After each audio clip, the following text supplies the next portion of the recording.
Hello and welcome to the first show of the 2022 NFL season. Tonight, Bills at Rams. Almost makes you feel happy to be alive. We're going to be talking all things Showdown today. We are joined by Cody Main, Showdown specialist. I don't think anybody actually grinds harder on Showdown than Cody, which is saying a lot for his virginity. Cody, how's it going? 22 straight weeks of grinding start tonight. I could not be more excited. And I'm glad we kick it off with the Showdown slate. No better way to get things started than with Bills at Rams. Also on a lot of these shows this year, we'll be joined by Gary Hartman, professional tournament DFS player. Gary, how's it going? I'm good. And Cody, let's be real. You've been grinding since the beginning of USFL season, so it just hasn't stopped for you. But I'm great, man. I'm so pumped for real football tonight. Let's go. On today's show, we're going to talk through all things for tonight's one-game showdown slate on DraftKings and FanDuel, Bills at Rams. Macro strategy, player takes, flag plants, everything. Before we get into it, note that all of our projections and ownership projections and all our shows and breakdowns, all that is part of our in-season package, also known as our DFS package. It's essentially everything we think you need to compete in DFS and season long. Be sure you check that out. Also, I know many of you want to bet sports. It's so insane what's going on right now with sportsbooks and customer acquisition. They're willing to pay like such insane amounts and pay you such insane amounts just to sign up for their book. You can get a $100 coupon to use at ETR if you sign up for BetMGM, and MGM also gives you a 1K risk-free bet on top of that.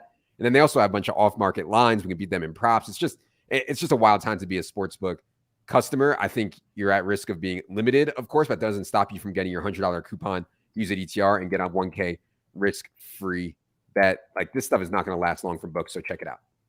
All right, let's get into the showdown here, Cody. I think that one thing that is important about this particular slate is quarterbacks and captain, because Josh Allen is going to be the most important captain. We'll get to him specifically in a second. What do you think about Josh Allen in captain? What do you think about when you use Josh Allen in captain? What should your lineups look like? Yeah, one of the interesting things with studying all of these, historical slates, basically dating back to 2019, is we can see how often the field is doing thing X and how often, thing X is winning. And one of the things that we see is that quarterbacks were slightly overused at captain.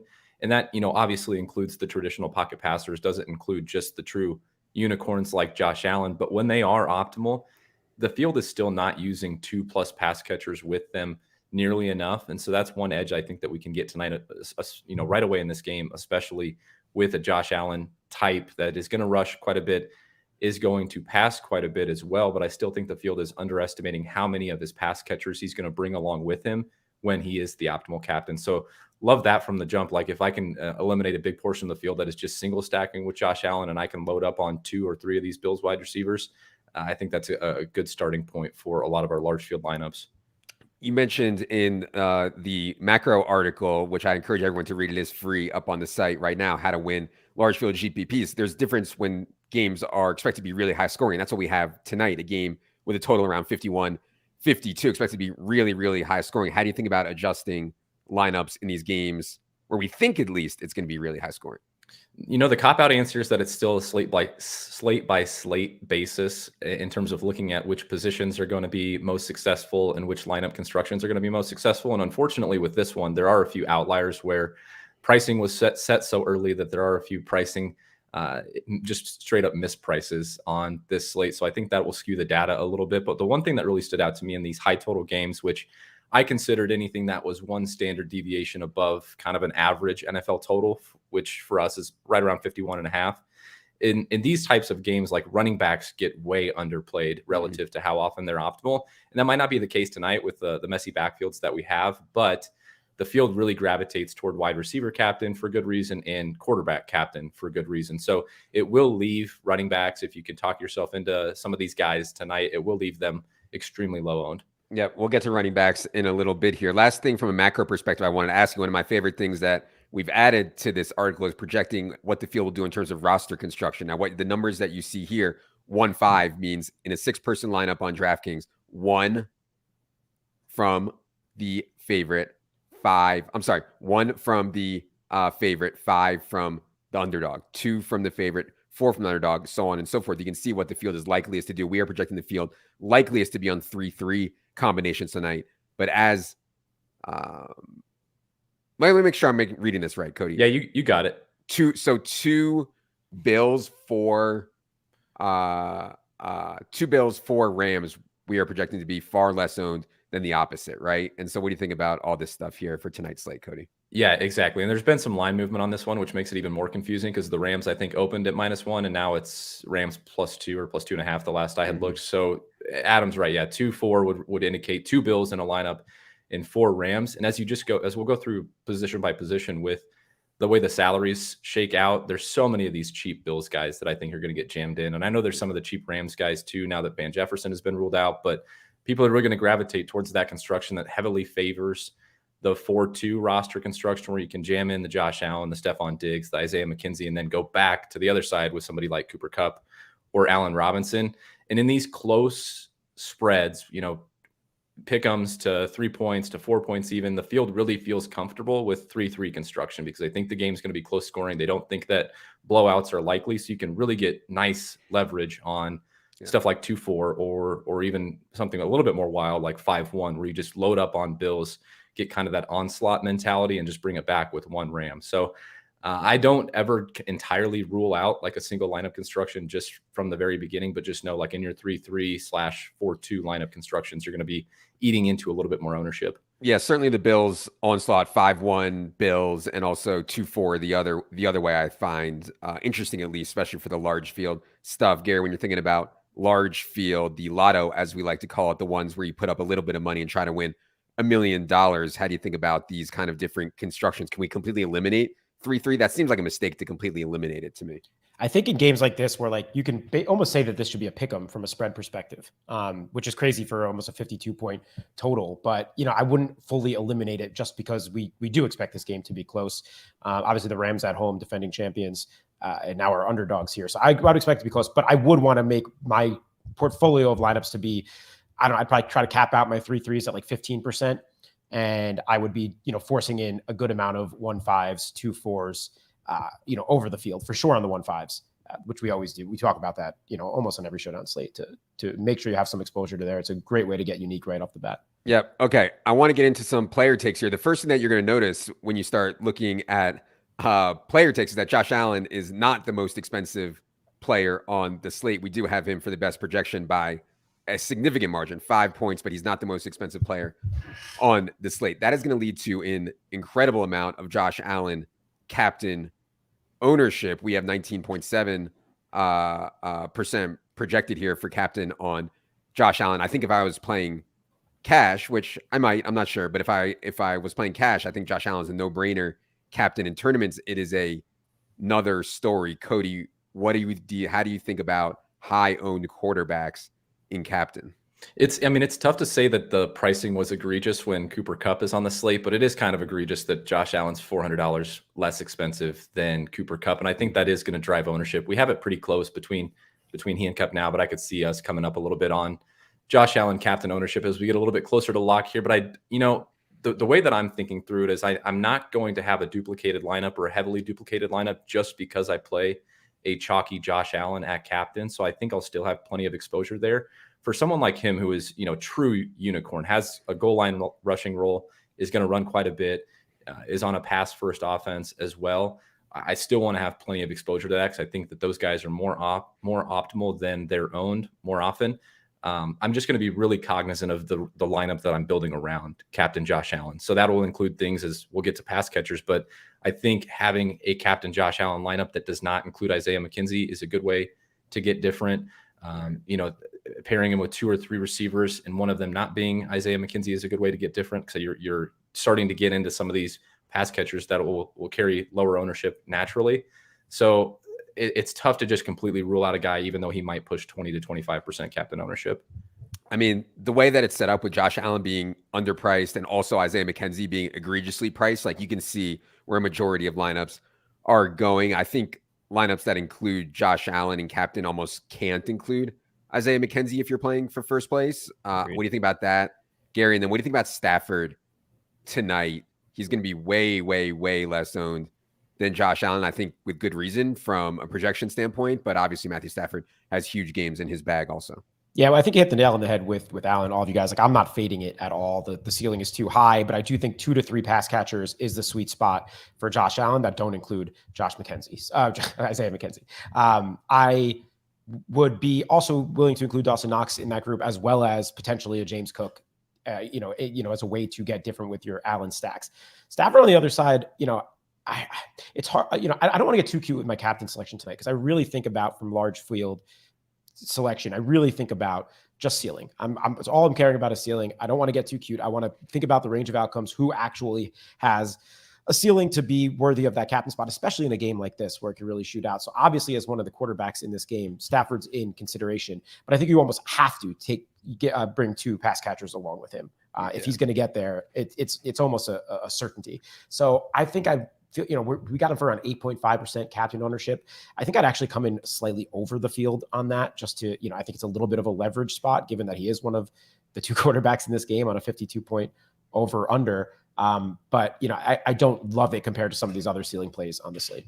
Yeah, I was looking at some of our optimals, and a lot of them didn't have both Allen and Stafford, and that's because you can get a lot of Stafford's production through Kupp and Robinson. Like we expect it to be very tight. Ben Skowronek is going to be number 3 wide receiver, maybe Tutu Atwell mixes in some. Tyler Higbee didn't have a big target share last year. So I think the common thought, and this isn't a showdown bro thought, this is just like a common thought, is that you can soak up a lot of Matthew Stafford's production through Kupp and Allen Robinson, and also get more upside there. So yeah, I think Stafford could actually come in a bit under owned. Obviously, if you have Stafford captains, you need at least 2 pass catchers in your flex. Cody, ever 1 pass catcher with Matthew Stafford at captain, or does it have to be 2? And what about 3 or more pass catchers when you have Stafford captain? Yeah, with someone like Stafford, who is a traditional pocket passer, he could have the goal line rushing touchdown that we would never be able to project. But I think you always want 2+ with somebody like Matthew Stafford if you're playing him at captain, especially where it's so condensed that if it even is just 2 guys, where it's just Kupp and Robinson, it's more likely that Kupp or Robinson outscores Stafford in those situations where the target tree is so condensed. So I would almost even extend it to 3. I think that's an easy way to get totally unique. And that 3rd guy is probably going to be very cheap. As you mentioned, Ben Skowronek, Tutu Atwell, the amount that you need them to produce to pay off that salary, even in an optimal type setting in a large field tournament, is going to be pretty minimal. So yeah, I wouldn't totally rule out Matt Stafford captain. Gary mentioned going a little bit overweight as well. I would go 2+ pass catchers in those lineups for sure with Captain Stafford. Charlie asks if we're factoring in any risk that Dorsey runs things less efficiency than Brian Daboll or less pass heavy. Yeah, I mean, I think there's some risk there. We're not baking it in because obviously Dorsey was in Buffalo's system. I think he's going to continue to run. Why break what wasn't broken? So we are projecting it, but I think there's more fragility in there, just like with the New Orleans situation. I think it's not as serious as the New Orleans situation that I've talked about on the podcast, because Sean Payton was so far and away like an ability to scheme for his opponents, whereas I think the Bills are just going to try to run their stuff and no one can really stop their stuff anyways. So I'm not too worried about that. I think they're going to play the way they played last year, but I think it's at least worth considering. All right. Running back is a mess, man. And, my first instinct is not to play any running backs in this game. And that's going to be a lot of the field's first instinct. And that's why when you're playing Showdown, you really need to think through this stuff. Let's start on the Bills side. I actually believe the Zach Moss stuff. I was skeptical at first, but they have been so adamant. Bills beat writer has been so adamant that Zach Moss has been mixing in. So they're going to play 3 running backs tonight. I don't know how much James Cook is going to play. The hope and what we're projecting is that James Cook has carved out enough of his own role to have some standalone value as the passing down back, whereas Zach Moss and Devin Singletary compete for early down work. I don't know that it's going to play out like that. I do know that there's going to be very, very low ownership on James Cook and Zach Moss, and I think those guys do have some touchdown equity. A lot more people will be on Devin Singletary. Devin Singletary snuck into a couple of our optimals, maybe in our top optimal right now. Cody, how are you thinking about Buffalo running backs? Based on the way we have it projected right now, the Devin Singletary price tag is actually really nice. $7K for what we project to be the lead back in the favorite offense, that, high total game, kind of all the things that we hit on off the front. Like he projects pretty well for us, and he's cheap. And as you mentioned, I think he might make some of those optimal lineups work. The one nice thing about this backfield, and if you're trying to get different, is like the other 2 options in James Cook and Zach Moss, while I wouldn't play all 3, are cheap enough that like you can feel decent enough about playing two of them together in certain lineup constructions as a way to get unique, and you're not sacrificing that much salary while you will be getting unique in those types of builds. The one thing that I'm interested on is most specifically is James Cook, because I think he offers direct salary leverage off of who's going to be the most popular player in this game in this range, and that's Isaiah McKenzie. James Cook, 2,800. This team seemed desperate to get a pass catching running back. They obviously swung and missed on J.D. McKissick. They second round draft capital. It seems like he might be able to carve out a role pretty early in this offense, and if that's the case, 2,800.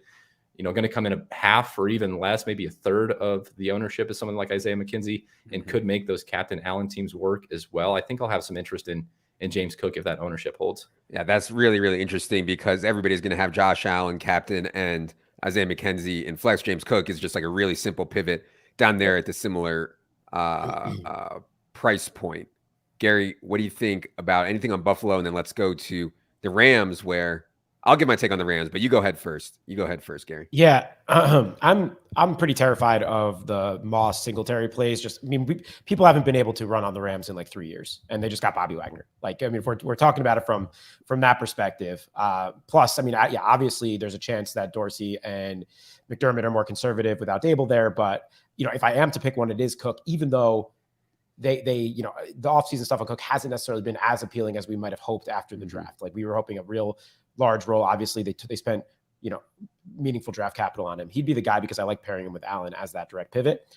I'll give you my Rams takes are like, I was going over Cody's macro article as well before the show, and it's really interesting looking at some of that running back data in these large field tournaments and on these high spread games. So if I were to try to force in some contrarian captains, I do think it would be these two Rams running backs, from the running back side of things. But man, it's hard to pick which one properly. Akers is not going to be very owned, but man, you're not loving what you're hearing out of camp there. Sounds like it's going to be a true split, but I think I'd go maybe around 5-ish% captain on each of them. Yeah.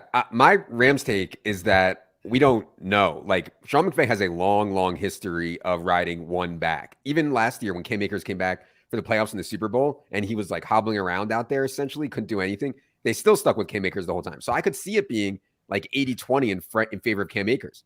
That's not what they've said all camp, though. They've said it's going to be a pretty even split. They have two starting running backs, Cam Akers and Darrell Henderson. We have them projected pretty evenly. You see there 11.3 points for each of them.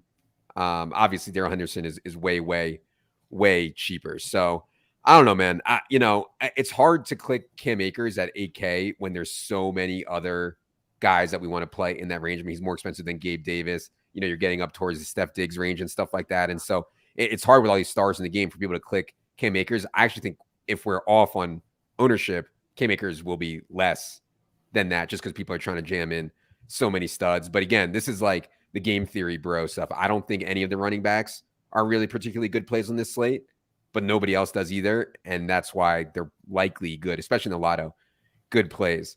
Last thing I would say on this running back stuff is that Singletary lineups, and Cody, tell me what you think about this, Singletary lineups, or maybe even Singletary captains that don't have Josh Allen at all. Your hope is that Devin Singletary somehow scores 3 times and Josh Allen only has 1 touchdown. I think that's at least somewhat interesting. What do you think about trying to play Singletary off of the Josh Allen stuff? Yeah, I think that's awesome leverage. And I don't think there's going to be any conscious effort by the field to avoid Allen in Devin Singletary lineups. I think they'll just allow it to happen naturally. So, intentionally removing him from those lineups, I think is sharp. And you can still load up on salary on some of these other guys like Kupp, like Matt Stafford, and almost kind of play a game script type lineup where you think the Bills are more conservative, are playing from ahead, and then the Rams got to just really buckle down and lean into that pass rate over expectation and negative game script and just throw the ball quite a bit. And in those lineups, you can just load up on Rams pass catchers and Matt Stafford. Yeah. By the way, while we're here, Craig is breaking news. Craig is saying, and by the way, Craig spelled Kreg. Craig is saying that Shefty is starting Kieran Williams as his RB2 in the War Room League this week. We've been down this path before, and I actually talked to Schefter about this on the podcast I did with him last year, and also the podcast I did with him on his podcast this past year. It's not always inside information, and I will reach out to him and I will see if he actually has inside information, and if he does, I'll share it in the Discord. but and I can share it. I'll share it in the Discord. But I would not move a projection because Shefty has Kieran Williams starting in the War Room League tonight. But thanks for the info. I'll follow up on that. Okay, wide receiver. So Mckenzie was in this battle with Jamison Crowder. By all accounts, Isaiah McKenzie won the battle. I expect him to be the starting slot wide receiver tonight. We know in 2 games that Cole Beasley missed last year, Isaiah McKenzie was uber productive. I think in any cash type lineup, you're playing McKenzie. I think in smaller field stuff, you can maybe get away with a fade, although I'm skeptical. In the large field stuff, that's where I'm more interested in a fade. But he just makes all the lineups work is the problem. So, Cody, how are you thinking about handling Isaiah McKenzie tonight from both a captain and flex perspective? Yeah, I mean, obviously the elephant in the room, this role in this offense should be priced probably, if he has this role, let's assume he does, should be priced at, 5.5K or 6K, something like that, somewhere where Cole Beasley was priced last year. And Isaiah McKenzie might even be a better player at this point. So, for him to be 2,400 and likely to be optimal and just making every type of roster construction work,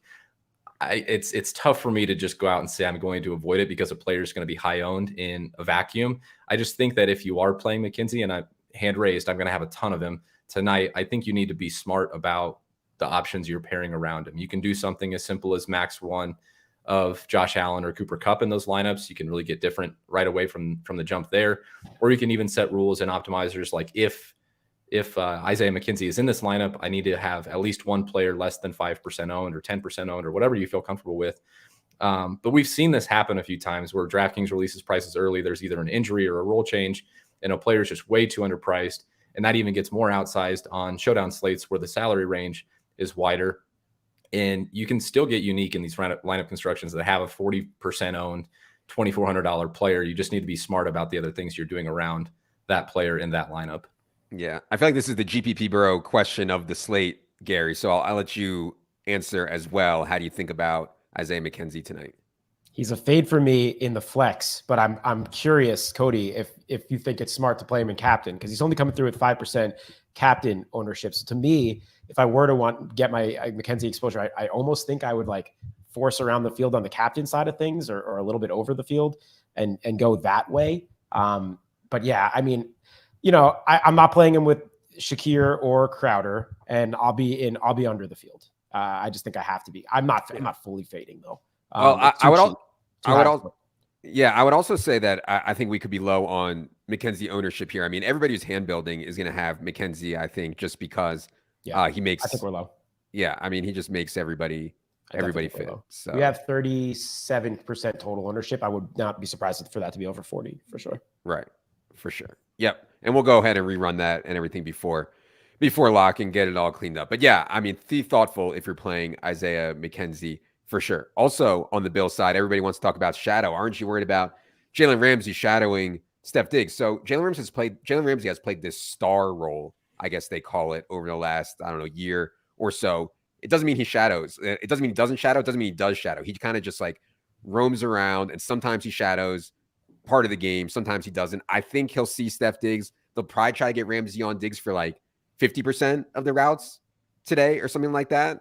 And obviously, like, Steph Diggs can still win in those. He'll have other 50%. It's not like completely impossible. So I certainly like Steph Diggs a lot. Cooper Kupp, for sure, one of the best players on the slate, even though he's one of the most expensive players on the slate. And then you get cheaper guys like Allen Robinson and Gabe Davis. And so to me, like, so many lineups are going to have one quarterback and like 5 wide receivers, like not even going to play running backs or tight ends. What do you think about Kupp, Diggs, and anything else up here, Cody? Yeah, totally agree that this slate is going to be wide receiver heavy. I mean, for good reason. You have 2 offenses that are, top 5 or better in pass rate over expectation. They're up tempo. You've got really good talent at the position. So it's going to be really wide receiver heavy tonight. And I'm not trying to steer too far away from that. Steph Diggs is a guy that I've been chasing since like week 5 of last season, when he was too cheap at captain and, was getting all the volume that you wanted him to get and just never really ended up getting there from a ceiling perspective. So I'll be right back there again at the 9K price tag at 10% captain ownership. I think that is really nice. Gabe Davis is the one that I'm like questioning our ownership projection on, because I know that, the best ball community, the season long community, all love this guy, polarizing type of player, but seems to be getting the love from the fantasy community. And, 7,200, I think people think this Steph Diggs, Gabe Davis split is a little closer than it should be. So they might just see the need to drop down 1,800 to get the cheaper player who might be as good as Steph Diggs in some people's eyes. So I think Gabe Davis ownership could come up as well. It's just tough to steer too far away from any single one of these guys. And then the one thing on Cooper Kupp is, as we're talking about this, it's kind of, we all kind of seem to agree that Josh Allen might end up being the guy that separates it in terms of captain ownership. And if that gets up to 25, 26, 27 or more %, you're not going to have enough salary and enough ownership to go around for somebody like Cooper Kupp to be extremely highly owned at the position. So a little bit of a paying up to be contrarian, although I think, Kupp is going to get enough of the captain ownership himself. But if you get a discount there that's wide enough between him and Allen, I think that makes for a really nice immediate leverage play there. And Jordan asked, do we think Cooper Kupp picks up where he left off or sees regression this year? Obviously, there's going to be regression when you have the most historical, ridiculous wide receiver season of all time. I don't think it's regression to the point where he should be expected to be worse than anything like top 5 fantasy wide receiver. Like, there'll be regression, but he'll still be one of the best wide receivers. I don't see any reason to think that he won't. Agreed. I wanted to mention Rams wide receiver 3 spot. This is a team that loves to play 11 personnel, aka 1 running back, 1 tight end, 3 wide receivers. However, Van Jefferson is out. Odell Beckham is still hurt, not back with the team. Tutu Atwell weighs 140 pounds. This dude, Ben Skowronek, I think is going to play a lot. And maybe Tutu rotates in some, but he's going to play a lot. He's only 1,800. If you are willing to play Skowronek and Mckenzie, I mean, you can do anything. I mean, literally anything if you're willing to do that. So what do you think about Rams wide receiver stuff, Gary? And are you having anything in the lotto on Scow or Tutu? Yeah, definitely. For sure. And we've seen like random tight end 2s, get there in Showdown quite a bit. We'll talk about those kind of guys in a second, but these are the wide receiver equivalents of it with their prices. And, they really didn't play too much in the preseason, and they were kind of hinting at that he was going to be an actual part of their system this year. So I think he's interesting. Someone mentioned in chat pairing Tutu with the Rams defense, which I think is actually a kind of sharp, with the potential for a return touchdown. But, I like these guys, and I would probably max 1, Tutu and Skowronek. And also, I think Silva mentioned it towards the about end of his matchups. If Lance McCutcheon's active, first team all preseason, I sprinkle him in for sure.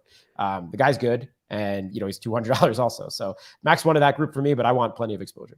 Yeah, the Lance McCutcheon thing, we're watching to see if he'll be active tonight. If anybody played preseason, they were well aware of Lance McCutcheon, who absolutely went off and was on Cody's first team. I believe he was first team all preseason, right, Cody? Yes. Yeah, he was. Oh yeah, yes, for sure, he was. Okay. Any more wide receiver takes here? My take is that Jamison Crowder is going to rotate in on both spots, rotate in the slot, rotate in 4 wide receiver sets, maybe give Diggs or Gabe Davis a little bit of a breather here and there, but not a major role for Jamison Crowder. Obviously, he's massively overpriced at $5K. Any other wide receiver takes here before you move on, Cody? I do like the Jamison Crowder's obvious direct leverage off of Isaiah McKenzie. You spend up $2,600 more and it gets your lineup construction immediately different. One other thing that I just mentioned is kind of the macro point. If you haven't had a chance to yet read the article, one big takeaway from doing kind of the combination analysis that I did was when someone plays captain wide receiver, they're pairing them with too many wide receivers from the same team way too often. And I think that, intuitively it makes sense. If you have a captain that goes off and is the optimal, or if you have a wide receiver that goes off and is the optimal captain, it's less likely that multiple pass catchers are going to get there in the flex, but we still see people do it way too much. So if you're using an optimizer, you can, quickly set a rule that just has max 1 of the remaining wide receivers on that team. Or if you're hand building, just think through that before you click in a second or third wide receiver. So for example, captain Steph Diggs, most likely, even with a cheap Isaiah McKenzie, if Steph Diggs is the optimal captain, you're not getting 2 Bills wide receivers or 2 or 3 Bills wide receivers in the flex there. I think that's particularly important for the other alphas on the team. So if you're going Kupp captain, I would negatively correlate with Allen Robinson big time. If you're going Diggs captain, I would negatively correlate Gabe Davis big time, because we're talking ceiling here. Especially with all these other great ceiling options in this game, if they're going to really hit, that second wide receiver probably is not going to be optimal. So it's really important. By the way, Cody mentioned if you're using an optimizer, if you have a subscription to Established Run, you have access to our projections, and then you need to add on to the subscription the Fantasy Labs optimizer. You can head to the subscribe page. I'll show you up here. Just go up here, Fantasy Labs DFS optimizer, you'll be able to get our projections loaded into the optimizer, and then you can go nuts from there. Tight end, I think, is interesting on this slate. We've already mentioned Dawson Knox a couple times. He's a little bit expensive, but man, he's going to play a ton. He obviously has a red zone role. He's a super athletic guy. I'm interested in Dawson Knox. On the other side, they don't have a lot behind Tyler Higbee. And I know Tyler Higbee did not do a good job, did not play well last year, did not earn targets, did not convert his targets at a very high rate, was really frustrating. But Tyler Higbee's underlying usage is really, really good. So I'm interested in both of these guys.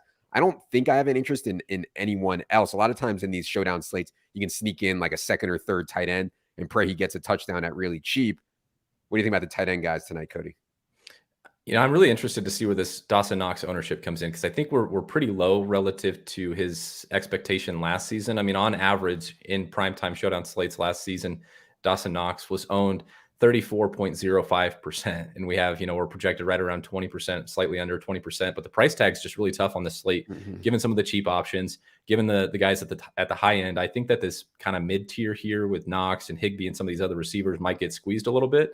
So, if it holds it at 18.7%, I think he's fantastic leverage off kind of the consensus roster construction, where people want to jam in Mckenzie, people want to jam in the expensive guys, and then this tier gets looked over. So certainly he's going to need, I think anyway, going to need a touchdown to pay off that price tag. You're not going to get there on volume alone, but in captain Josh Allen lineups, I like betting on Knox being one of the guys that catches a touchdown pass from Josh Allen and like pairing him in those double stacks. Yeah, we bet so many props on this game. I think we actually do.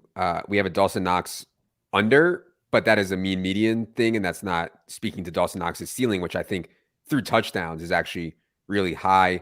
Gary, any thoughts here on tight end? Yeah, I really like Knox tonight, especially at current ownership. So I don't have too much to add other than, some could be playing emotional narrative after the loss of his brother this offseason too. That kind of stuff does sometimes go out and impact things a little bit. Obviously terrible tragedy for him, but really like the ownership there and the pairing with Allen for sure. Yeah, Swoosh notes that tight ends always hit in showdown. There was like a streak last year where like tight ends were the optimal for like, I don't know, like it was so random. I don't know, like 10 weeks straight or something crazy. Cody, even including Donald Parham. I like flag planted on Donald Parham as a joke during one show last year for the PSM. And then the dude was in the optimal. He had called like 2 touchdowns at like 600 or something. But yeah, we'll see. All right. I think where a lot of people get tripped up is when and how to use defense and kicker. In these really high scoring slates, obviously it's less likely that defenses perform well and kickers perform well. I think it's more likely that kickers perform well. It's less likely that defenses perform well in these really high scoring slates. But weird things happen. Kickoff returns. It's so unpredictable. Kickoff returns, punt returns for touchdowns, scoops and scores, pick sixes. So how do you think about kicker and defense in the context of this slate, Cody? Yeah, first thing on DST is you really kind of nailed the thesis of when to play them and when not to play them. And it's so unpredictable. It's so random. I know you've done work on it and Leone's done work on it, like how predictable our projections or ownership is in terms of actual defensive scoring. And it's not very predictive. So when defenses project well is when people want to use them, but that's not usually when they perform well, and vice versa. So I think the time to use defenses is actually in situations like this, where it is a high scoring game, where there is a lot of offensive options that we can get excited about, and the defenses project terribly. And we've got 9.7% and 7.1% total ownership for each respective defense. And I don't really have any hand in the dirt type takes of like, I think Matthew Stafford's offensive line is bad or something like that. But, the time to use these as ways to get unique is when they're low owned. So yeah. I would be more likely to play a defense on a slate like this than I would be on a slate where, there's a 17-point favorite and the quarterback is awful and the defense is going to be 40% owned because the field thinks they're in a good spot. So it's really unpredictable. And I think the time to use them is now. I don't know how much I'll necessarily end up with. The kickers, you made a good point. In high scoring games, I think people do gravitate away from them because of the offensive options. And specifically tonight with Isaiah Mckenzie, with guys like Skowronek, you have skill position guys that are really cheap that the field will gravitate towards. And kickers have to account for some of those points, right? If the game's going to match or exceed its total, the kickers are going to be in there kicking extra points and kicking field goals. And you really just need them to outscore the skill position guys that they're priced around. So if you get, 3 field goals and 2 extra points from one of these guys, and someone like Isaiah Mckenzie scores 9 points, then you've got your leverage right there and they're going to be more optimal. historically they've hit around 33% of top 1% finishing lineups. So, I kind of expect that trend to continue going forward. I would expect that exposure to hold right around 30%. I actually like both the kickers and the defenses tonight. First of all, Josh Allen is incredible. He can do some wild things at times. Like, it's not crazy to think that he can throw a pick six or give up the ball. I mean, Josh Allen is awesome because he's so aggressive, and they're going to drop it back 30, 35, 40 dropbacks for Josh Allen. I mean, I think Rams defense is definitely worth considering at just 7% owned. I think Bills defense may be slightly worse, as the Rams I think will be a little bit more run heavy, but I still like the Bills defense also. And then, the kickers, I mean, it's hard for them to score a lot. And the problem is that, like, they're not priced the same as Skowronek and Mckenzie, So, like, not only do you need them to outscore, the kickers outscore those guys, but you also need to eat the salary to get to them also. So it's going to be hard, but they're going to be, I even think we might be high on their ownership, but on the kicker ownership, but we'll see. Gary, any thoughts here on kicker and defense? Yeah, no, I just echo your point on the Rams defense. That was my thought. Josh Allen slinging the ball around. Their personnel is really good. The Rams defense is. So, I prefer them. I think they're a really interesting play. But I'm with you. I think all these guys are interesting plays. Cody, would you be playing? You wouldn't play like two kickers in the same lineup, two defenses in the same lineup tonight? Like, I don't think I'd be going anything weird like that. So the only thing that I've found that the field is doing more often than has been optimal is playing three of the specialist group. I guess if they're playing three or more DST / kickers in the same lineup too often. So I always set a rule max 2 of those 4. Mm-hmm. So I will never have a lineup that's got more than 2 DST / kickers. But I think like 2 kickers in the same lineup or 2 defenses in the same lineup is okay. Their median projections on some slates is good enough that like it'll force 3 or more into an optimal lineup because of how cheap they are and how good the median projections are, but not on a slate like this with guys like Mckenzie and whatnot. Right. Okay. We can take about 5 minutes of questions here before we get to the flag plans. Dustin says, general thoughts on pairing captain QB with a kicker from the same team, negatively correlated. What do you think about that one, Cody? I actually did look at this, and it is less optimal when you have a captain quarterback to roster the same kicker from his team. And intuitively, that kind of makes sense. There's only so many possessions in a game, only so many opportunities to score points. And if you have a captain quarterback, you need them to be scoring touchdowns. Well, when your captain quarterback is scoring touchdowns, that's only extra points for your kicker. They're probably going to need 12, 13, 14 or more points to be in an optimal lineup. So if I have a kicker, you can definitely, or if you have a captain quarterback, you can definitely negatively correlate the kicker from the same team. Yeah. Gary, what about Tommy Sweeney? Should he even be in the pool? Should Tommy Sweeney be in the pool? Yeah, so should Bryson Hopkins. I mean, you see these guys. I'd max one of the 2, tight end number 2 punt guys, and I wouldn't play them with the guys in front of them. I wouldn't play them with Higbee or Knox because they're stealing the touchdown works and those jumbo packages usually in these scenarios. But we see it happen. I mean, we really do, especially for whatever reason on these primetime games. So yeah, I don't go crazy because I still think it's a little bit random when these guys do score touchdowns, but I think it's in play in large field. Yeah, it's really hard. I think Knox is going to play like almost every snap in this game, and Higgins going to play almost every snap. They're going to have to be in 2 wide receiver sets. You see that in some of the goal line stuff, like Gary mentioned. So it's really, really thin. I would only do it in the large field lotto and only if I was playing a lot of lineups. Yep. Remaining salary, Cody, should we be filling out our salary completely? Should we be going out of our way to leave money on the table in this slate? Yeah, maybe this is a hot take, but I actually don't set any hard and fast rules in my optimizer just because I think that I can do enough things around a $50,000 lineup to get unique that I don't necessarily need to completely eliminate those lineups. But for people that are just looking for a quick and dirty way to get more unique, you can set a cap at like 49.5, and all of a sudden you've cut your expected dupes like in half on average. So I think that that's kind of a sharp thing to do tonight, and especially with somebody cheap like Mckenzie. I mean, you could get away with a lineup that leaves $2,500 or more on the table easily. Nick has an interesting point here. Queen Elizabeth just passed away. Sorry to hear that. Shout out to Queen Elizabeth. But Elizabeth has a Z in it. Mckenzie has a Z in it. Play Mckenzie. So, yeah, what a narrative. Somebody mentioned not going quarterbacks at all tonight. I would not. I would min 1 quarterback in every lineup for me. Min 1 quarterback in every lineup. Yeah, I agree there. I didn't look at that this offseason, but something like 96 or 97% of top 1% lineups had at least 1 quarterback. It's just so hard for them not to be in the top. It's so hard for them not to be in the top 6. Yep. Yeah. Matt says, do we think either defense can score 10 DK points with the final score of the game being 35-33? Obviously, if the final score is 35-33, you're going to need a touchdown for the defense to get there, like some pick six, which is actually good for the opposing quarterback. But yeah, there's also, just because the total and everybody thinks it's going to be high scoring, there's also outcomes where the game is like 21-13. Like, it's not, it wouldn't be so crazy for it to be a low scoring game. I don't think it'd be like totally insane. So yeah, in Showdown, you have to consider the entire range of outcomes for sure.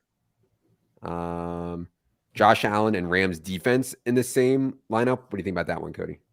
Yeah, that's something that the field has corrected enough on, that they're actually doing it less than top 1% lineups are doing it random, and it's just randomness at this point. But it's an easy way to get unique, and in that situation, you're hoping that Josh Allen throws a pick six and then needs to come out and start slinging the ball again. So I don't hate it. Defense is an onslaught build, so 5-1 or 1-5. I think they should include the defense, right? Typically in onslaughts, or what do you think? Yeah, there's so much more likely to get there in those onslaught type builds than they are in any other type of build. So if you have a 5-1, which would be 5 Bills, 1 Ram, love including the defense, and vice versa. If you go 1-5, love including the Rams defense. And that's just because you're assuming like a major blowout, and one of those touchdowns comes from the defense as well, I guess, is the right. There? Or just that the other side didn't have enough offensive production to get multiple guys into a lineup, that the defense is more likely to outscore the second highest scoring opponent. I guess you could say the same thing for the kicker in the onslaught too. Yeah. Like you're like, from a floor perspective, if you need floor guys. So Chris says, do we think if Lance McCutcheon is active that the field will go to him more than Mckenzie since he was a preseason star? Chris. Everybody else is out there having the sex, okay? Nobody else besides us even knows who Lance McCutcheon is. I think Chris is kidding. His ownership for ETR subscribers will be 30+%. For the field, it'll be like 0.2. That was funny though. Okay. Naked Allen with 5 Rams. There's no hard and fast rules, but I looked at the 5-1, 1-5 stuff a lot, and usually in the 5-1/1-5, the captain is coming from the 5 side. So I'm less likely to do it, but I guess. Okay. All right. Well, people are starting to give their own flag plans. 2-2 worth a stab. I think 2-2 is going to rotate in. I do. So I do think he's worth a stab. Like, I think 2-2 is going to actually see the field tonight. Obviously, he's fast. I think I'm bigger than him, which I think is a problem to play at the NFL level. But, what do I know? Okay. Yeah, see, Chris was not joking. See, that's the sad part. Chris has been having such little sex that he actually was not joking. Okay.